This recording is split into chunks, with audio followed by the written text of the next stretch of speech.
Get out of this house with your kids if you don't want to end up like Emma." The harsh voice of Clarice, Liana's mother-in-law, echoed through the grand living room. Standing beside her, smug and victorious, was her husband's mistress, Emma. Liana's eyes welled with tears, her arms tightening protectively around her son. "You're really throwing us out? Even your own grandchildren?" "I don't care about them, Liana. What do I gain from you? You don't have a penny to your name. You're like a stray animal we've been forced to raise. Useless, unneeded." Her voice was sharp, slicing into Liana's pride. "Ever since you married my son, nothing but misfortune has entered this home. Not a day goes by that I don't regret letting you become part of this family." Liana's shoulders shook. She held her son close, trying to shield him not only from the bitter cold, but from the words piercing through her soul. "I don't want my son to continue living with someone as pitiful as you," Clarice added, pointing an accusatory finger at her. "You don't belong here. You never did." But months later, they regretted everything. Liana returned, not to beg, but to take back everything they had stolen from her. "You can't do this, Liana!" Clarice shouted as the younger woman slapped an envelope against her face. "We're still married to Antonius. He still has rights to all of this. You can't just take it all for yourself." Liana's voice was cold, calm, and composed.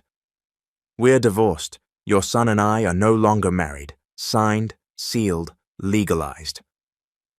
That morning, Liana woke up with a weight pressing down on her chest. She couldn't breathe right, couldn't think straight. Questions raced in her mind, questions she answered again and again, without any certainty. Until a single phone call from her best friend Alana shattered the final illusions. They met at a small coffee shop they used to frequent. Alana arrived carrying her laptop and a hesitant, almost apologetic smile. "Liana," she began slowly, showing her something on the screen. "I didn't want you to be the last to know. You need to see this." On the screen was a signed agreement, a legal document, a betrayal in ink. The names at the top, Antonius and Emma Laurel.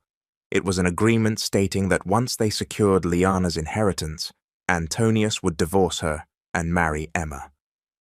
"No," Liana whispered, eyes locked on the paper. "This can't be true." "I'm sorry," Alana said. "I only found out after months of digging. They were never separated. He never left Emma." Liana's body went cold, her stomach twisted, her hands began to tremble. She remembered their wedding day, his promises, his kisses, his lies. "He used me," she choked. "I was never his wife. I was just the backup plan. I was the stepping stone to their ambition." Tears flowed freely down her cheeks. She tried to stifle her sobs, covering her mouth, afraid to let the pain out fully. "Liana," Alana whispered, standing from her seat and embracing her tightly. "This isn't your fault. He lied to you, deceived you. You don't deserve any of this." Liana clung to her friend, trembling like a child without a home. Her friend's arms became a blanket in the cold realization that the man she loved had never truly loved her. "You're not to blame for loving him," Alana whispered. "The fault lies in the one who never saw your worth." "You don't have to stay in a relationship built on lies," Alana said gently as they walked down the quiet sidewalk toward Liana's temporary home. Liana remained silent, her grip tightening on her phone. She couldn't even bring herself to call Antonius. Every word Alana had said earlier rang loud in her mind, louder than the city noise, louder than her heartbeat. "I'll walk you to your place," Alana offered, breaking the silence.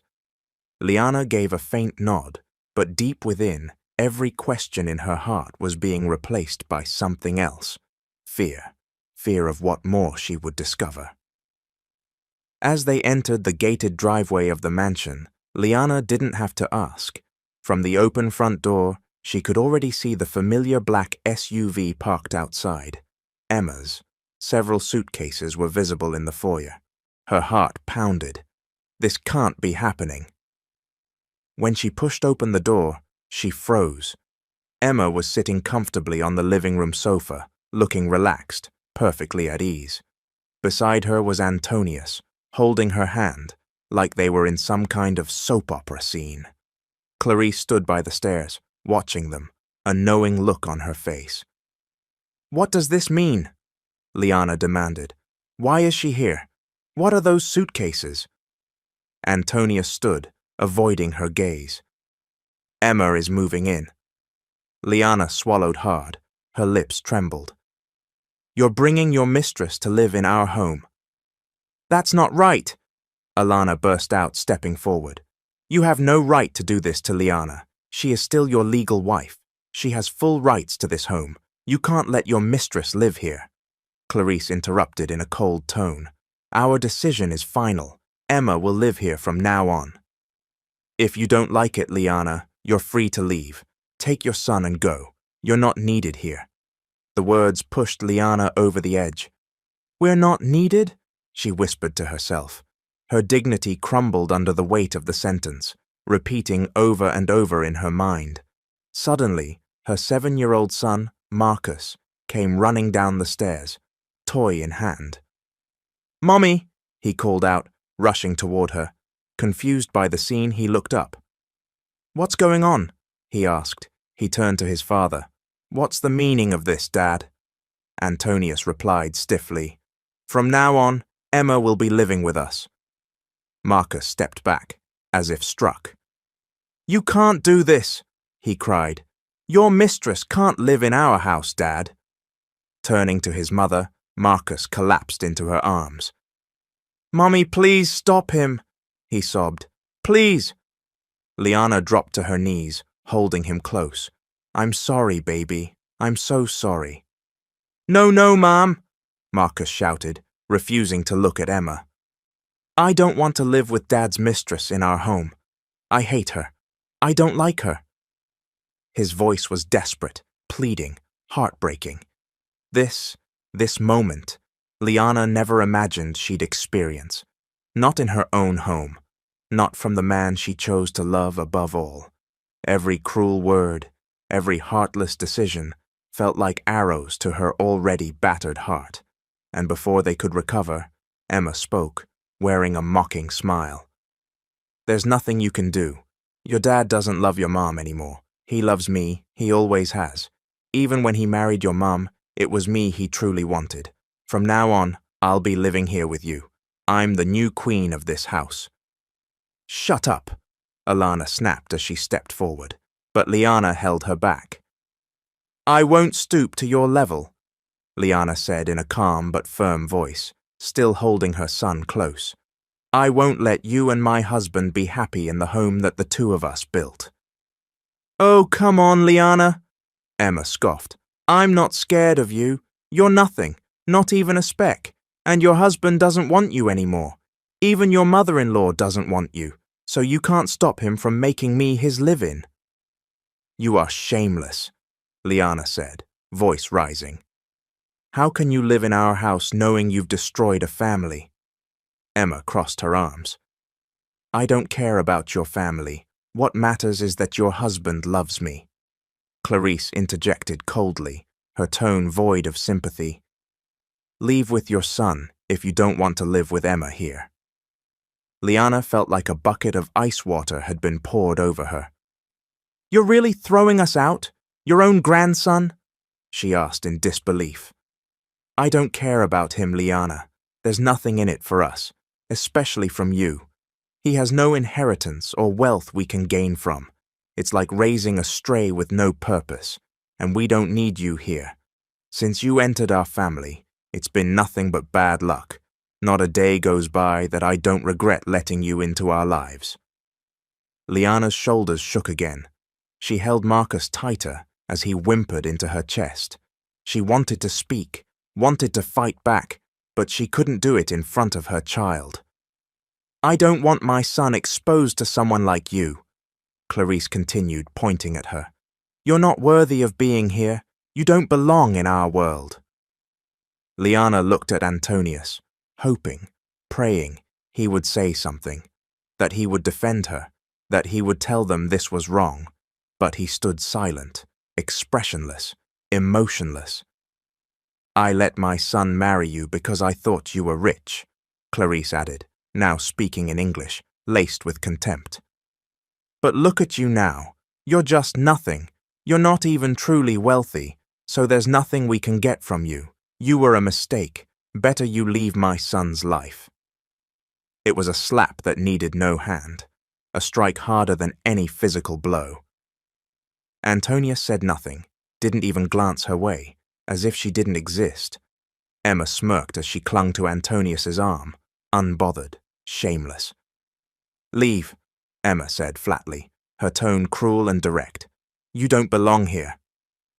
Something inside Liana shattered, but before she could fully fall apart, Alana stepped beside her, gently placing a hand on her shoulder. Liana, Alana whispered. Her grip was firm. That's enough. Let's go. You don't deserve to stay in a place like this. Liana looked down at Marcus, still crying. Tears streamed down his cheeks as she whispered to him in a broken voice. We're leaving, baby. Dad, please, Marcus cried. Don't do this. Don't let us leave. Mommy's crying. I don't want to go.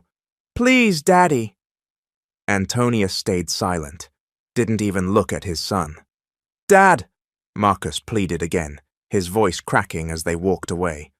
Why won't you say anything? You're letting us go. You're choosing her over us. A heart-wrenching sob escaped the little boy. He tried to run to his father, but Antonius ignored him, didn't even glance back, and that's when Liana's heart finally broke, not for herself, but for her innocent son, now suffering for the choices of adults. A child, too young to bear this kind of pain. Liana held Marcus's hand tightly. That's enough, baby. Let's go. As they walked out the front door, every step Liana took felt like stepping on broken glass. Behind them, Marcus sobbed uncontrollably. From inside, laughter echoed from the three who remained. The house staff watched the mother and son with pity in their eyes. Outside, in the cold afternoon wind, Alana embraced them both. This isn't the end, Liana, she said. This is where your new beginning starts, for you and your son. Liana continued to cry as she held Marcus tightly in the back seat of the speeding car. Her son still sobbed, clutching her shirt. Mommy, he said between hiccups, his voice nearly gone. Why? Why did Daddy do that to us? She couldn't respond immediately. She wanted to tell him she didn't know either, that she was still searching for answers herself. But how could she explain the cruel deceit of adults to a child so innocent? Mommy, Marcus said again, wiping the tears from his cheek. I thought Daddy loved us. Liana held him tighter, gently rubbing his back, wishing her touch alone could erase his pain. If only I could take all your pain away, baby, she whispered. If only. He loves your Aunt Emma more, sweetie, Liana said softly, barely able to get the words out. There's nothing we can do. Marcus's tiny fists balled up. I hate Daddy, he cried. I don't want to see him ever again. Why did he kick us out, Mommy? We didn't do anything wrong. He's so bad. I'll never forgive him. Each word stabbed at Liana's chest like a knife. She had no answers, no way to ease her son's anguish, because she too was wounded and lost. But then something strange caught her attention. She pressed her palm to Marcus's forehead. Hot, far too hot. Alana, she said urgently, turning to her friend driving. Wait, Marcus. Something's wrong. What is it? Alana asked, glancing in the rearview mirror. He's burning up. His skin is pale and he's sweating. His whole body is shaking. Alana's eyes widened. There's a clinic at the intersection. We're almost there. Hold on to him. Liana quickly removed her jacket and wrapped it around Marcus's trembling frame. She wiped his forehead, and leaned her own head gently against his. "I'm here, baby. Mommy's here. You'll be okay. We'll get you to the doctor." She kissed his forehead, willing herself to take on his fever. "I'm not leaving you. Ever. Mommy's right here." When they arrived at the small emergency clinic, Liana leapt from the car, cradling Marcus in her arms. "Please," she cried, "please help my son. He has a very high fever." Nurses rushed to assist. Liana stood outside the treatment room, tears still streaming down her face, with Alana holding her from the side. "Liana," Alana said gently, "Marcus will be okay. I'm here. You're not alone." Liana didn't even realize how much time had passed as she sat outside the treatment room, heart pounding, breath tight, praying for good news. Then the door finally opened. A male doctor in his 50s stepped out. Liana immediately stood. "Doctor, my son, how is he?" she asked, her voice trembling. The doctor smiled gently. "Your son is stable now. We've given him fluids to prevent dehydration. It's good you brought him in quickly. His fever was high, but it's under control now." Liana burst into tears, tears of relief, like a heavy burden lifting at last. "Thank you. Thank you so much," she gasped, wiping her face. "You can visit him now," the doctor said. "He's sleeping but stable. We'll monitor him overnight." She nodded silently, turning to Alana, who was still beside her, supportive as always. "I'll go with you," Alana said. Together they entered the small room. Marcus lay on the hospital bed, pale but breathing steadily. A cold compress rested on his forehead, and an IV drip was attached to his left arm. Liana sat in the chair next to the bed and gently held his small hand. "My baby," she whispered, brushing his peaceful face. "I'm sorry. I'm so sorry." Her tears returned. There was so much she wished she could undo, so many regrets. She wished she could take all of Marcus's pain and bear it herself. Suddenly, his eyelids fluttered. Slowly, Marcus opened his eyes and saw her tear-streaked face. "Mommy," he whispered. She leaned down and kissed his hand. "Marcus, sweetheart, you're awake," she sobbed, unable to hold back her emotion. "Why are you crying, Mommy?" Marcus asked, trying to sit up, but she gently held him back. "I'm okay," she said. "Don't worry about me, baby. Don't cry, okay?" He reached up with his little hand, trying to wipe away her tears. "It's not your fault, Mommy," he said softly. "It's not your fault any of this happened. It's not your fault Daddy left us." He looked into her eyes, and despite his age, his words carried weight and meaning. "Don't be sad, Mommy. I'm not sad anymore. As long as I'm with you, I'm okay." More tears flowed from Liana's eyes, but this time there was comfort in them. She kissed his forehead again and gently stroked his cheek. "Thank you, baby. You have no idea how much you're keeping me strong." The hospital room was quiet, save for the soft beeping of the monitor. The IV continued to drip. Marcus, now asleep, still held his mother's hand. Liana sat beside him, quiet, but wide awake. Her heart bore the heaviness of everything, like a waking nightmare she couldn't escape. She looked at her son and forced herself to smile, wiped her tears. Then she embraced him. "Mommy's okay now, baby," she whispered. "Mommy's strong, for you." Even if it was a lie, even if inside she felt completely broken, all she wanted was to shield him from the pain she could no longer hide. Moments later, the door opened quietly. It was Alana, holding a tray with food and a cup of coffee. "Liana," she called softly as she approached. "I brought you something to eat. You haven't eaten anything." "Maybe later," Liana replied weakly. "I'm not hungry yet." Alana sighed deeply. "I won't force you, but when you're ready, just let me know." "Thank you, Alana." Liana said sincerely. A few minutes later, Liana stood and quietly left the room. Alana followed her down the hallway to a small lounge area in the hospital. They sat on a long bench, both silent for a while. "How are you feeling?" Alana finally asked. Liana looked at her but said nothing right away. The ache in her chest tried to break free again. She forced a small smile. "I'm okay," she whispered. Alana held her hand. "I know that's not true, Liana. It's me. You can tell me how you really feel." Liana closed her eyes and gripped her coffee tighter.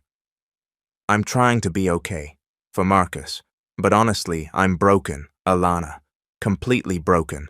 Sometimes I just want to disappear." Her voice cracked as tears started to fall again.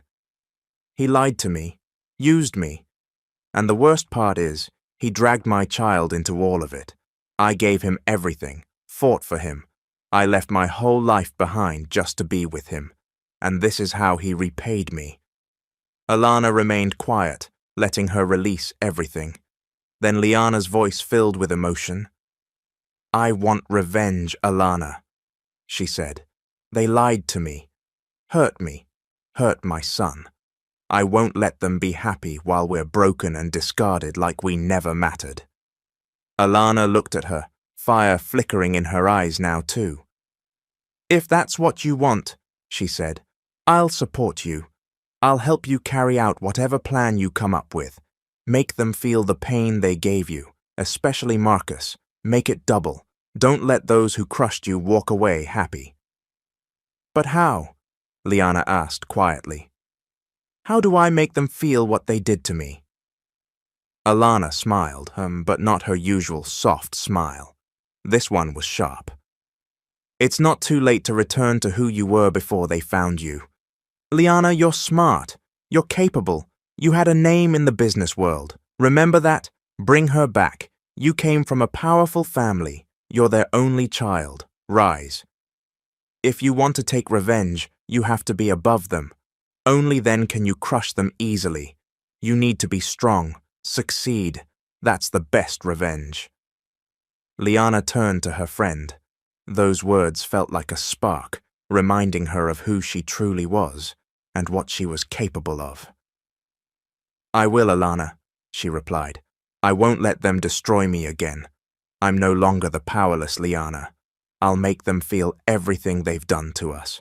For all the humiliation they gave me, I'll rise." And in that moment, the heart broken by pain began to harden with purpose. A strong, cold resolve was born, not just to seek justice, but to reclaim everything lost. She would rise again, reclaim her name, her pride, and her future. 2 days later, Marcus was finally discharged from the hospital. Though still a little weak, he smiled as he clung tightly to his mother's hand. Liana held his small shoulder, helping him walk out of the hospital. Waiting outside was Alana with her car, ready to take them home, to her own house, where Liana and Marcus would stay temporarily. Fortunately, Alana had been ready to take them in, ready to be a second mother to Marcus, and a solid rock for Liana. When they arrived at Alana's home, Liana stayed quiet, taking in the surroundings. It was a large house, but it radiated warmth and peace, something that had long been absent in the mansion they had left behind.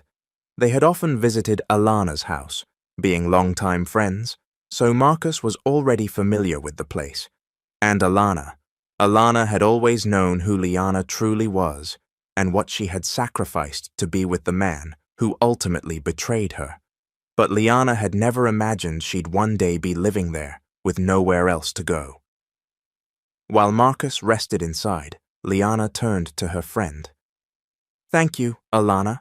I keep saying it, but—" Alana stopped her mid-sentence with a hug. "Don't mention it, Liana. That's what I'm here for. We've got no one else but each other. We're best friends. I'll help you in any way I can." Liana nodded and returned the hug tightly. Even though she had been abandoned by the people she loved, she still felt lucky. because she had a son and a friend like Alana. That night, while Marcus slept, Liana stood up quietly and looked at herself in the mirror. She wiped her face, put on a simple outfit, and began to pack. They didn't have many belongings. Most of their things had been left behind in the house they could no longer return to. The next morning, while organizing the luggage, she called out gently to her son. "Sweetheart," she said softly, "we're going to Italy. That's where we'll be living for now." Marcus looked at her, quiet for a moment as he processed her words. Then he nodded. "That's fine, Mommy, as long as I'm with you." Liana smiled, kissed his forehead, and embraced him tightly. "I'll never leave you, baby. I'll do everything I can to give you a good life." Alana joined them on the trip to Italy. Thankfully, she had a condo there where they could stay, while Liana got things in order. They couldn't afford to be reckless, but it was best to get far away from the people who had hurt them. As they stepped off the plane, the cool breeze of Italy greeted them. Holding Marcus's hand, Liana followed Alana to the condo. "This place is so pretty, Aunt Alana," Marcus said excitedly, his eyes wide as he looked around. "Thank you, but I bet you'll be even more amazed when you see your mom's house here," Alana replied. Marcus blinked in surprise. "Mommy has a house here too?" Liana smiled. "Yes, sweetheart." "Really? Why didn't we ever go there before, Mommy?" "When everything's ready, I'll tell you everything," she answered. "Okay, Mommy," Marcus said, nodding. For over 2 weeks, Liana worked on everything, rebuilding herself, preparing to face the world she once left behind, for a love that turned out to be a trap.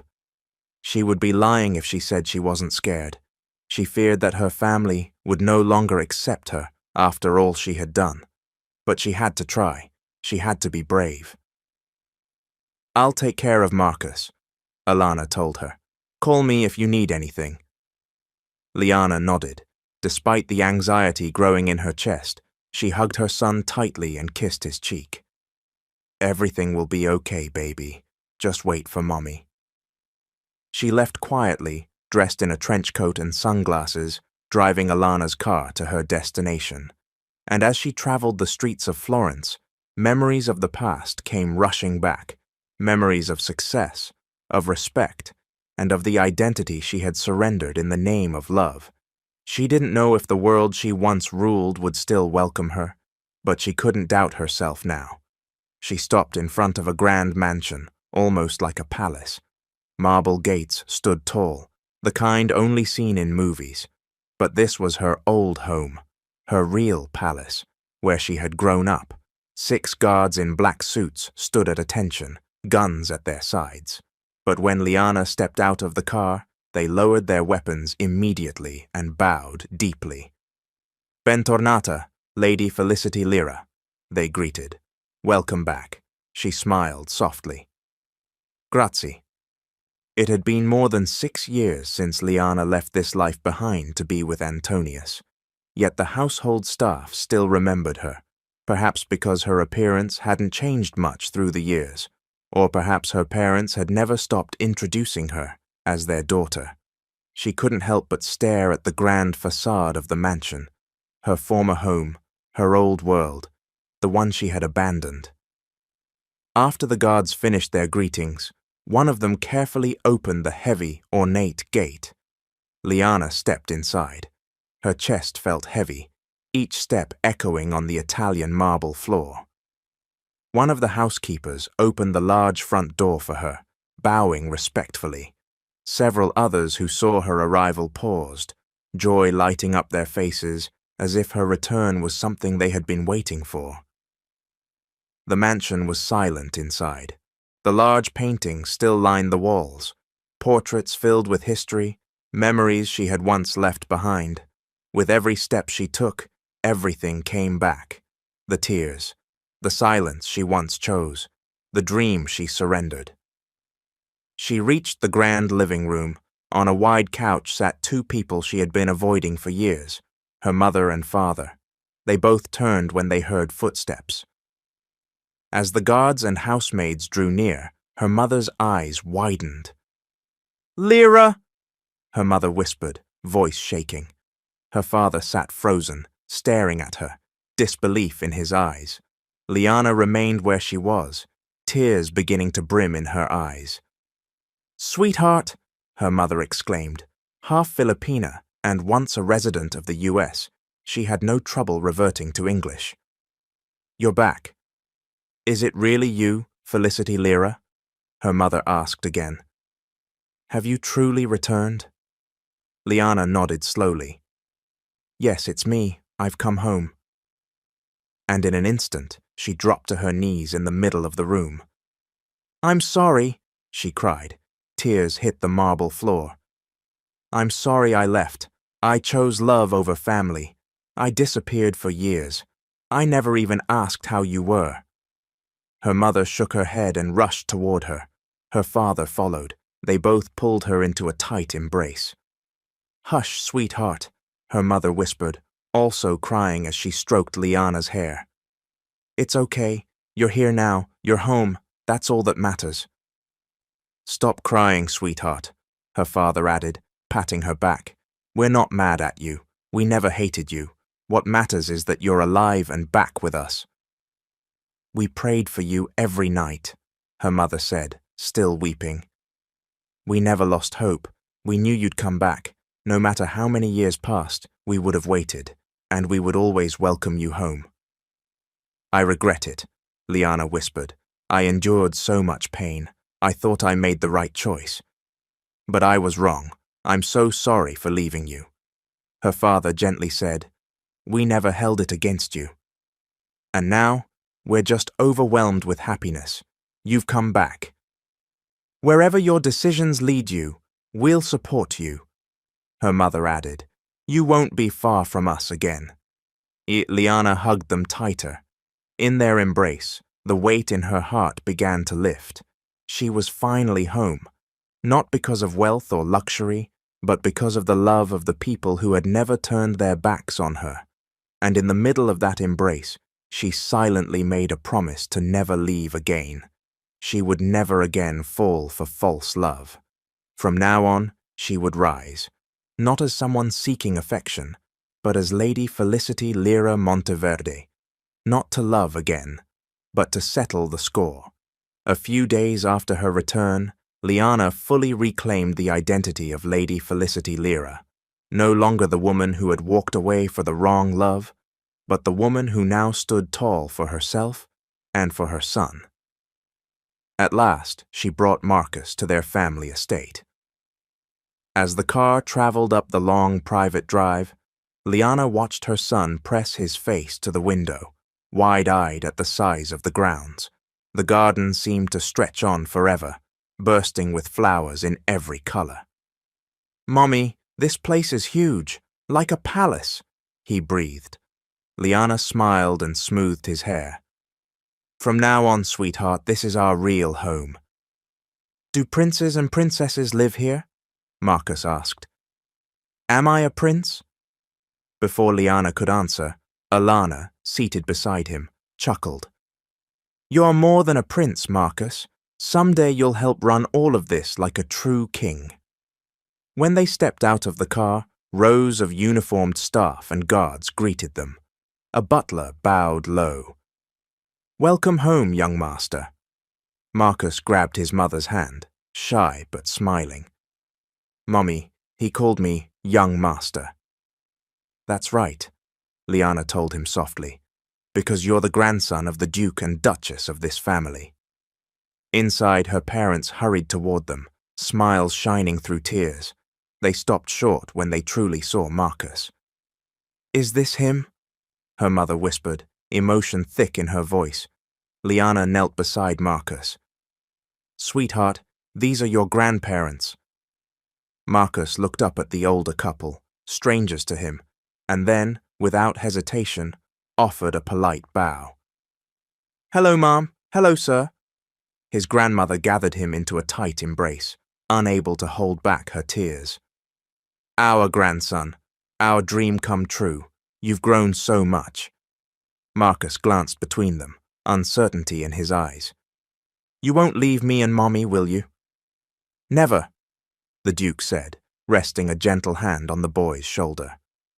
Whatever you dream, whatever you need, we're here, always. Liana felt her chest tighten with gratitude. For the first time in years, her world felt whole again. Thank you, Mama, Papa, she whispered, voice thick with emotion. Thank you for accepting Marcus. And me. Her mother shook her head gently. Any past mistake vanished the moment you walked through that door with our grandson. All we ask is that you stay with us. I won't leave again, Liana promised, glancing at Marcus, who smiled back at her. She knelt, looking her son in the eyes. I left this life once for your dad. I loved him, but he didn't fit in this world, and he never accepted us. I wanted to focus on our little family, especially after you were born. I never planned to reveal who I really was. Marcus listened intently, then grinned. I'm happy to have grandparents. Lola Clarice said they were gone, but she wasn't telling the truth. Now we have family on our side. Liana clasped his hand. Are you upset I kept this from you, sweetheart? He shook his head. No, Mommy, I didn't know anything about it, so I've got no reason to be mad. She sighed with relief and hugged him tight. While Marcus explored his new room with a nanny, Liana sat with Alana and her parents on the veranda, sipping coffee as a cool breeze rustled the gardens. The air was cold, but for the first time in a long while, warmth spread in Liana's chest. She was home, safe, and surrounded by unshakable love, and she was finally ready to start anew. A cool breeze swept across the veranda, yet the emotions Liana had long kept inside burned hot. Her mother watched, eyes searching for answers that had waited years to be spoken. Sweetheart, her mother said softly, what really happened between you and your husband? Liana met her parents' anxious gazes and drew a deep breath. I trusted him, Mama, Papa. I loved him even though I knew he could never match our life. I walked away from everything, our name, our wealth, because I thought love was enough. She bit her lip, pain flickering across her face. But I was wrong. Antonius deceived me, betrayed me. Her parents listened, silent but furious.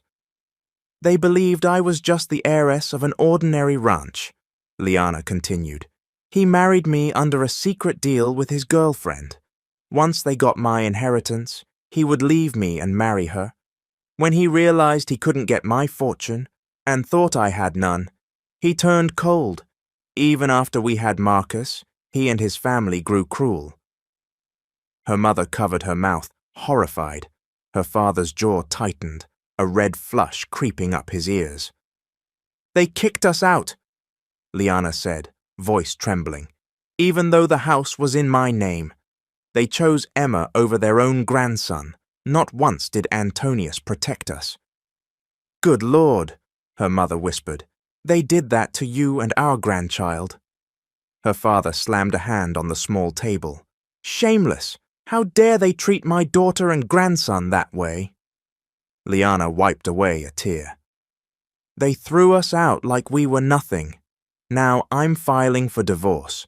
I'll take back every single thing that belongs to me. The house Marcus grew up in, the properties I sacrificed. I won't let them keep what's mine. Her father nodded, resolute. We'll start immediately. Our attorneys will handle everything. You're a Monteverde. No one steps on you. Her mother embraced her tightly. We won't let them hurt you again. That man will regret everything he's done to you and Marcus. Fresh tears filled Liana's eyes, but this time they were tears of gratitude, not sorrow. Thank you, Mama. Thank you, Papa. I don't know how I would rise again without you. Her mother gently brushed away Liana's tears. Stand tall, my child. Stand as yourself, not as someone's discarded wife, but as Lady Felicity Lira Monteverde, ready to defend her son, her name and her honor. Liana nodded, her resolve solidifying. It was time to close the chapter of yesterday and write a new one, no longer as a victim, but as a woman reclaiming her triumph. Fortunately, their marriage had taken place abroad, so the divorce was fully recognized by law. Liana didn't want any lingering connection to the man who had deceived her. 1 month after filing the divorce, through her parents' help and the expertise of seasoned lawyers, she was ready. She was no longer the woman who once sobbed in the back of a car, broken and devastated. She had become whole again, stronger, braver, and determined to reclaim everything taken from her. When she returned to the US, she didn't take a commercial flight. She flew back on a private jet. The moment her jet landed, a long black limousine was waiting at the runway.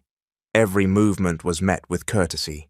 Doors were opened for her, designer bags carried, and pathways cleared like royalty had arrived to reclaim her throne. The car stopped in front of her former home, the house she once shared with Antonius, the same house from which they had mercilessly thrown her and Marcus out. The driver stepped out first, followed by her personal guard, who held a leather document case. "Ma'am, we've arrived." Liana stepped out slowly, dressed in an all-white fitted dress, black sunglasses, head high. Each step radiated a confidence no one could buy. From a second vehicle that followed behind, her lawyer exited. Just then, Clarice appeared, followed by Emma and Antonius, having seen the cars outside. Their eyes widened, their breath caught. They looked like they'd seen a ghost. "Liana?"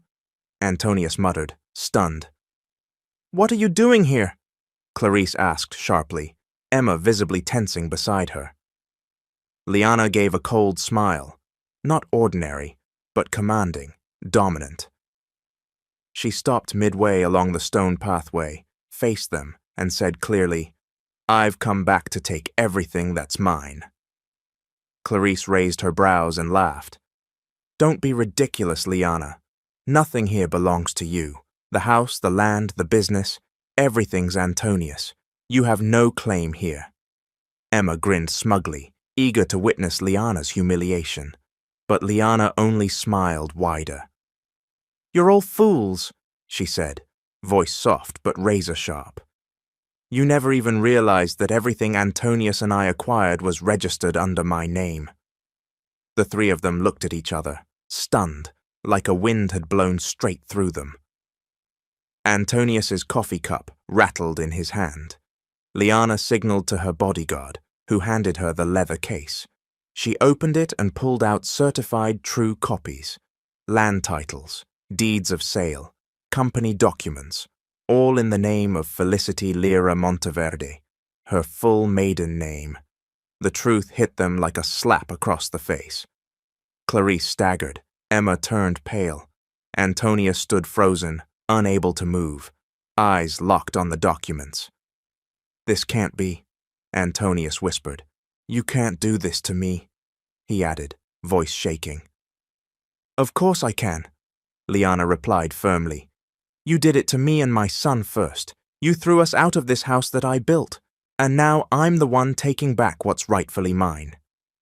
She stepped closer, her lawyer carrying an official eviction notice. "Today, you're the ones being evicted," she said. "I want you to feel what it's like to lose your home, your pride, your security." "Welcome to karma," Liana added coldly.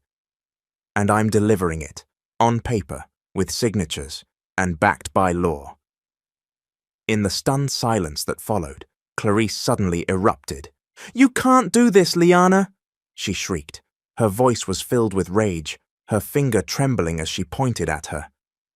"You and Antonius are still married. He still has a right to everything. Whatever papers you have, you can't take all of this on your own." Liana didn't flinch. Instead, she glanced at her bodyguard, who handed her a brown envelope. She stepped forward, a faint smirk playing on her lips, and slapped the envelope right into Clarice's face. "We're divorced. Your son and I are no longer married." Her voice was firm, composed. Signed, sealed, legalized. Clarice stepped back in shock, snatching the envelope and opening it with shaky hands. Inside were the divorce papers, official seals, notarized signatures, and an affidavit of acknowledgement. Even Antonius moved forward, grabbed one of the papers, and scanned it quickly. No, this isn't possible. I didn't sign this, he mumbled, face drained of color. Liana turned to him, shook her head slowly, and laughed bitterly. You don't need to know everything, Antonius. I can turn things in my favor. Her tone hardened. You never knew who I truly was. You never imagined what I could do. I have power now, real power. And the truth is, I've always had it. I just set it aside. For you. That was my mistake. This is all a lie, Emma burst out, nearly screaming. You're making all this up. You were nothing before. You had no money, no designer clothes, nothing. You were just a pathetic little girl the world forgot. Liana smirked. You really thought I was a nobody? She laughed coldly. I'm not just Liana. I've always been more than the weak woman you thought I was. I let you think that. I made myself small, dimmed my light to fit in your shadow, but not anymore. She stepped forward, standing boldly in the mansion's entryway.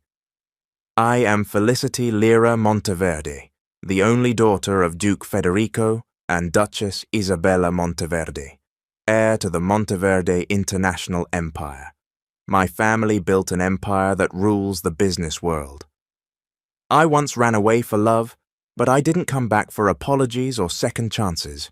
I came back to make you feel exactly what you made me and my son feel. Their eyes widened. Her words struck like lightning, powerful, undeniable. Clarice stumbled back, defeated. Emma was pale and shaking. Antonius couldn't even look up, still fixated on the documents. If you think you can trample on me again, Liana said, voice like steel, let me remind you, no matter how hard you try, you'll never take down someone who stands miles above you. If anyone's leaving this house, it's the three of you, not me and my son. Because the land you're standing on, the house you live in, it all belongs to me. She gave a small nod to her bodyguards. They moved immediately, entering the house to bar the three from ever stepping back in. Liana stood tall, head high, in front of the home she once believed would be filled with love and laughter, a home once stolen by betrayal, and now officially Idwi, and rightfully hers. Behind her, her team stood alert, bodyguards and lawyers, all holding the proof of her full ownership. She smiled at the three people who once tore her apart. Clarice, Emma, Antonius. It's over, Liana said coldly. Your show is done. Your reign is over. Get out of my house, now! Wait, Liana, Clarice shouted, her voice nearly cracking with fury and desperation. You have no right to kick us out. This is my son's house. But Liana only smiled, cool and mocking. Don't you get it? Or are you just plain stupid? This house belongs to me. I own it. None of it is yours. She took a step closer, her gaze sharp and unrelenting. It's all under my name, so get out of my property. She narrowed her eyes. And let me warn you, this isn't the end. I'm not just kicking you out. I'll make sure all of you fall to your knees and beg for even a sliver of mercy from me. But I won't leave you anything. She raised a finger and signaled. Suddenly, the sound of multiple limousines arriving echoed down the street. Everyone turned to look. One of the car doors opened, and Marcus stepped out, followed by his nanny and two bodyguards who immediately bowed. Young master, please be careful, one of them said, as the boy walked straight ahead. Marcus walked without hesitation toward his mother. No glances, no hesitation. He stopped beside Liana, his position clear. Marcus, Antonius called out, desperate. Son! Marcus turned sharply toward him, eyes cold. Don't call me that. You lost the right when you chose your mistress. Antonius flinched as if struck. Emma was ghost white, speechless. Clarice trembled with rage. Clarice lunged forward. Liana, you'll pay for this. This won't end here. We'll get back at you, and when we do, you'll be the one begging. No one escapes karma, she sneered, but Liana only gave a slow, cutting smile. Karma doesn't come right away, Clarice, but when it does, consider me its messenger. She turned to her staff and gave a firm nod. Remove everything that belongs to them, she said. I don't want a single thing of theirs left in this house. Her people moved swiftly, hauling out boxes of shoes, designer bags, picture frames, everything. Even the piano, ma'am, one of them asked. Everything, Liana ordered. Leave nothing behind. Emma and Clarice rushed toward one of their SUVs, a luxury import, but Liana's voice stopped them. Wait a minute. They turned, clinging to a last shred of hope. You can't take that either, Liana said. What are you talking about? Emma snapped. Liana smirked and pulled off her gloves. Even that car is under my name. Every piece of furniture, every spoon and fork in that house, I bought with my money. Emma screamed in frustration. Clarice clutched her chest and collapsed to the ground, unconscious. And if you try to claim anything I own, Liana said coldly, don't bother. You'll only waste your time. Tension filled the air as more of her staff moved furniture and boxes out onto the street. Liana didn't stick around. She didn't want to see their faces any longer. She simply gave instructions. Clean the entire house. Burn or throw away everything they leave behind. Are you okay, ma'am? Marcus asked gently. Liana smiled at her son. I'm more than okay, baby. But she wasn't done yet, because when she said she would make them kneel, she meant every word. The next day, inside an elegant conference room of the company, everything was still. Seated at the head of the table was Liana, poised, composed, dressed in a striking corporate outfit. In her hands was a thick folder filled with legal documents. Good morning, she began with firm confidence. I've called this meeting to announce something important. Some board members exchanged glances. A few looked shocked, others seemed aware of what was coming.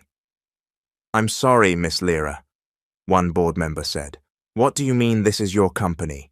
As far as we know, your husband, Mr. Antonius, is still...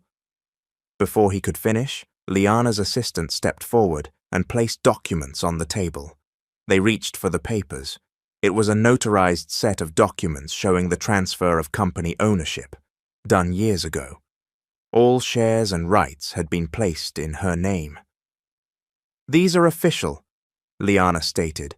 All the stocks, shares, and rights were transferred to me long ago. They were hidden in plain sight. You just never looked closely. And to correct your assumption, I'm no longer married to Antonius. We're divorced. More murmurs spread through the room as one of the board members summoned the corporate lawyer seated in the corner. The lawyer stood and faced everyone. All documents are valid and legal, he explained. Miss Lyra, or rather, Lady Felicity Lyra Monteverde, is the rightful owner of this company. Antonius was only ever placed as a figurehead. The actual authority has always been hers. As the explanation continued, the doors to the conference room suddenly burst open. Antonius and Emma appeared, clearly rushed and out of breath. What's going on here, Lyra? What are you doing? Antonius asked immediately. Liana adjusted her posture and offered a faint, icy smile. I'm glad you're here, Antonius. You even brought your assistant. Convenient. You can pack your things now. Starting today, you have no role here. You're lying, Emma shouted. You can't do this. This company isn't yours. The corporate lawyer stepped forward again and placed another set of documents in front of them. All legal rights belong to Miss Monteverde. The documentation is signed, executed, and finalized. Your signatures were never needed. The shares were gifted to her by the original founder before his resignation. Antonius's eyes widened. He collapsed into a chair, gripping his forehead. Emma clutched her chest, speechless. Liana laughed quietly, her voice dripping with sarcasm. Everything is mine now. The house, the cars, the company. Everything you thought was yours was never yours to begin with. And now I'm just taking it all back. She stood tall, owning the room. The board members watched in stunned silence as their new boss revealed herself, not as the ex-wife of a former CEO, but as the rightful queen of the entire empire. Cameras in the room broadcasted the meeting live across the company. Employees outside gathered around monitors, watching the downfall of Antonius and the powerful rise of the woman everyone thought had disappeared. You should have never underestimated me, Antonius, Liana said coldly. I'm not the same woman you abandoned. I am Felicity Lyra, and I just reclaimed everything that was mine. The conference room fell into a tense silence after the thunderous declaration. Neither Antonius nor Emma could meet Liana's gaze. Their presence shrank with each second that passed, like shadows fading beneath the weight of truth. Liana stood with a victorious smile. She adjusted her blazer and then turned her piercing gaze back to the two. I don't want to see your faces in this company ever again, she said with finality. Not even your shadows. Pack your things. By tomorrow, I don't want a trace of you left here. This is my company now. That means what I say goes. Antonius looked like he couldn't breathe. Emma bit her lip, unable to respond. But Liana wasn't done. She approached Emma, looking her straight in the eye, unflinching and fierce. And Emma, she said, in a deceptively sweet tone, be a good little wife to my ex-husband. Isn't that what you always wanted, to be his trophy? Now he's all yours, and guess what? He has nothing, not even his pride, so good luck with that. Emma dropped her handbag in shock, shrinking under the weight of humiliation. Antonius sat frozen, unable to raise his head. Each word from Liana, another nail in the coffin of his dignity. Liana turned and began walking past the stunned board members, who now looked at her not with pity, but with deference, as their new leader. As she exited the conference room and entered the hallway, employees bowed their heads respectfully as she passed. When she reached the building's entrance, her assistant opened the limousine door. She stepped in without a glance back. Inside the car, she leaned into the leather seat and exhaled deeply. A smirk slowly played on her lips. She was happy. She had taken everything back, everything they stole. She had made them taste the pain they once poured into her when she was at her lowest. But in her heart, Liana knew. It still wasn't enough. Not yet. The upstairs room of the mansion was quiet. Through the large windows, she could see the garden where golden trumpet vines danced with the wind. Liana sat on the divan, still wearing the black corporate dress from earlier that day, but the sharp, triumphant smile she wore during the takeover was gone. A soft knock broke the silence. She turned to see Marcus peeking through the door, his innocent almond eyes looking directly at her. "Mommy, can I come in?" She nodded. "Of course, sweetheart. Come here." Marcus walked over and sat beside her. "Is something wrong?" she asked. "Do you want to tell Mommy something?" She could sense it. He had questions, doubts. He was young, but wise beyond his years, sensitive to everything around him. "Earlier today, Mommy," Marcus began, "Aunt Alana told me what happened between you and Daddy." Liana's heart skipped a beat, but she stayed silent, waiting. "She said you took the company back from Daddy," Marcus continued, "that he doesn't have anything left, not even a place to go." Liana whispered, "That's true, baby. Are you angry at Mommy for doing that to your father?" Marcus was quiet for a few seconds. Then he shook his head. No, Mommy, he said, and gave her a small smile. Really? She asked, unsure. I understand, Mommy. I know you were hurt. Aunt Alana and Grandma and Grandpa explained everything. They helped me understand. If it made you feel even a little better, then it's okay with me. Tears slowly gathered in Liana's eyes. You don't hate me, she whispered. I was scared. I thought if you found out, I'd lose you too. I'm not going anywhere, Mommy, Marcus said with a grin. Not ever. I'll never leave you. And right then, the tears Liana had tried to hold back finally spilled. Marcus immediately wrapped his arms around her and told her to stop crying, because it was making him cry too. Thank you, she whispered, kissing the top of his head. Thank you, my sweet boy.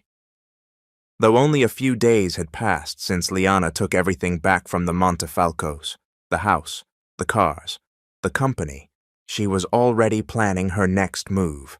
Because for her, it still wasn't enough. There was one thing left in their possession, one last symbol of their pride. Emma's boutique. Emma's boutique, the last remaining possession tied to her pride and identity, was now Liana's final target. She used her network of law firms and real estate experts to track ownership records and legal vulnerabilities. It didn't take long. She found what she needed. The land where the boutique stood wasn't even under Emma's name. It had long been mortgaged by Emma's parents, who were buried in debt. The bank had repossessed it. With her resources, Liana easily acquired the title. She now owned the very ground Emma's boutique stood on. Early that morning, she dispatched her team to begin clearing the property. Men began removing racks of clothes, furniture, and mirrors. Emma's staff alerted her, and as expected, Emma rushed to the scene. What's going on here? Emma screamed, her eyes darting around the boutique in panic. Who told you to do this? Liana stood calmly at the center of the store, raising a hand with a casual wave. I did. She stood tall, dressed in a sharp dark red suit, her hair perfectly done, and confidence radiating from every inch. I gave the orders. I've decided to convert this place into a coffee shop. I couldn't wait. Emma's voice shook. You can't do this. This is my boutique. I own this. No, Liana said, smiling coolly. You don't. She stepped closer, her tone even colder. Are you sure, Emma? Sure that anything here actually belongs to you? She signaled to her assistant, who stepped forward and handed an envelope to Emma. Read it, Liana said. It might clear things up for you. Emma slowly opened the envelope, her hands trembling as she flipped through the pages. Her eyes widened, her skin paling further with every line. This can't be, she whispered. But it is, Liana replied. You don't own the land. The bank sold it. And guess who bought it? She leaned in. Me. Emma looked at her, pleading now. Liana, please, you don't have to do this. I do, Liana answered coldly. This is mine now, and I don't want your name or shadow anywhere near it. Emma began to sob. You're cruel. No, Liana said. I used to be merciful. You destroyed that part of me. Emma dropped to her knees, begging. Please don't take this from me, she cried. This is all I have left of my parents. I'll do anything. I'll leave Antonius. I swear I won't bother you again. Just, please don't take this from me. Liana laughed, bitter and unrelenting. Oh, Emma! She wiped a tear from her eye, still chuckling. You really think this is about him? She stepped forward and looked down at her. I don't want him. He's yours. I just want the land, and everything else I choose to build here. Emma, still kneeling, no longer cared who saw her. She clutched the documents, soaked in tears. Liana bent down, her tone turning into a whisper near Emma's ear. You said you'd do anything? Emma nodded, desperate. Then disappear, for good. Liana stood and looked down at her one last time. That's what I want, Emma. If you can't do that, don't expect me to give you anything. She tossed another envelope, this one containing a legal contract for Emma's voluntary exit from the premises. Then, without waiting for another word, Liana turned and walked away. Her assistant approached with her designer sunglasses. She put them on, stepped into her car, and glanced in the rearview mirror. There was Emma, still on her knees, still sobbing, still surrounded by moving men clearing out the boutique. She had it coming, Liana muttered to herself, and as the car pulled away, a small smile played on her lips, a smile full of triumph, a smile that had been waiting for years. The night was quiet in a private lounge inside a 5-star hotel.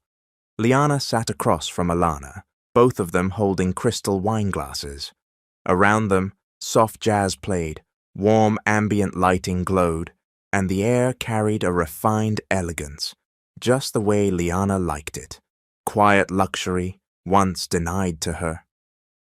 "Did you hear the news yet?" Alana asked, twirling the stem of her glass between her fingers. Liana turned away from the large glass wall where she'd been watching the city lights. "What news?" Alana smiled, a mix of triumph and a touch of pity. "Antonius is completely ruined. Their business is gone. The debts consumed the last of their shares. And Clarice, she's in the hospital. Stroke, the stress finally got to her." Liana fell silent. "Oh well," she murmured, staring into her glass. "Karma found them. That's wonderful news," she added, her tone light but edged. Alana raised her eyebrows, laughing under her breath. "Wow, Liana, you didn't just take down 3 people at once. You brought others down with them, everyone who sided with them. You're incredible." "I'm happy for you," Alana said. "I saw how much they made you suffer. I watched you stay silent when they stepped on you. But now you're on top, and they're all destroyed." Liana smirked. "It's only fair. Honestly, they should be thankful. I didn't go further." Their glasses clinked in a quiet toast, both women smiling, satisfied. Before returning to Italy, Liana had one more thing to do. She hadn't left without saying goodbye, but she wasn't finished yet, either. This time she came to end it. Once and for all. On her last day in the United States before returning to Italy, Liana had one final task. She hadn't left without a word, but she hadn't truly closed the book yet, either. Now she would. She moved silently down a private hospital hallway. She wore an elegant white dress, simple yet undeniably refined. Her hair was perfectly arranged, and she removed her dark sunglasses as she reached the door. Stepping inside, she instantly caught the sterile scent of disinfectant. On the bed lay Clarice, frail, motionless, a shadow of the woman who once filled every room with arrogance and power. Beside her sat Antonius, disheveled, dark circles beneath his eyes. When they saw Liana, both froze. Antonius sprang to his feet, starting toward her, but Liana's sharp voice stopped him. "Stay away from me, Antonius. You have no right to come near me." He halted immediately. Clarice struggled to sit up, fear flickering in her eyes. Liana," the older woman whispered, her voice weak. "What are you going to do?" Liana smiled sweetly, dangerously. "This place suits you, Clarice," she said, scanning the room. "Quiet, peaceful, clean, a perfect match for you. Stuck in bed, unable to do anything." "Please," Clarice begged, her voice barely audible. Liana had expected anger but found pleading instead. "Have mercy. We have nothing left. Nothing. We can't even pay the hospital bill." Liana's smile widened. "Begging suits you even more, Clarice. I think it's my new favorite look on you." Clarice's eyes filled with tears. "Liana, child, show some pity," she begged again. "You lost the right to call me child when you threw my son and me onto the street. Liana replied coldly. Do you remember? Marcus had a fever that night. You didn't care. Clarice looked down, silent tears slipping. So now, Liana continued, voice steady, whether you lose your business, your money, your dignity, I don't care. I'm not here for vengeance, Clarice. I'm here for justice, because if I don't deliver it, who will? Clarice had no answer, only tears. Antonius fell to his knees. I'm sorry, Liana. I was blind. Please forgive me. Forgive us. Liana's gaze hardened. When you chose your mistress over your family, over your sick child, you showed no mercy. Don't expect mine now. She turned toward the door. Some people don't deserve forgiveness. And as she walked away, neither Clarice nor Antonius called after her again. There was nothing left to say. Outside the hospital, Liana drew a deep breath of evening air, then stepped into her waiting car. She was finished here. Tomorrow she and Marcus would fly home to Italy, where the next chapter awaited. The private jet touched down smoothly on the runway in Florence. The city lights sparkled beyond the horizon, welcoming them home. Liana stepped out first, wearing a cream-colored trench coat, sunglasses perched on her head. The wind caught her hair slightly as she turned to help Marcus down the steps. Her son beamed, thrilled to be back. Mommy, he said, squeezing her hand. We're home again. She smiled. Yes, sweetheart, home. Waiting on the tarmac was a convoy of luxury cars. Bodyguards stood at attention, and the staff from their Florence estate bowed as the two approached. From the first vehicle, her mother and father emerged. The Duke and Duchess Monteverde had come to greet them personally. Marcus ran to his grandparents with open arms, and they welcomed him with warm embraces. We missed you both, her mother said, kissing Liana on the cheek. How was the trip? Successful, Liana replied. Everything's done. There's nothing left in the States that ties us down. Her father nodded proudly. Well done. It's time to look forward. Your place is here now. Liana smiled and looked toward the city skyline. It's good to be home. The drive back to the estate was smooth and quiet. Liana sat beside Marcus, watching him rest his head on her lap. She stroked his hair gently. She thought of the past, the pain, the betrayal, the battles, and how far they had come. She didn't regret fighting back. She didn't regret the revenge, because it had given her back her name, her peace, her dignity. When they arrived at the Monteverde estate, the staff lined up once more to greet them. Marcus grinned widely and waved at everyone. Inside the grand mansion, a surprise waited for them, a celebration. The long dining table was adorned with flowers and elegant dishes. There were candles, soft music, and a giant banner that read, Welcome home Lady Felicity and young Master Marcus. Liana's eyes welled with tears again, but this time they were tears of joy. Marcus looked around in amazement. Wow, Mommy, this is all for us? She knelt beside him and nodded. Yes, sweetheart, because this is where we truly belong. He hugged her tight. Thank you, Mommy. I'm really happy. And at last, Liana knew. She had given her son the life he deserved, and she had reclaimed the life she was born to live, not as the woman betrayed, but as the woman reborn, as Lady Felicity Lyra Monteverde.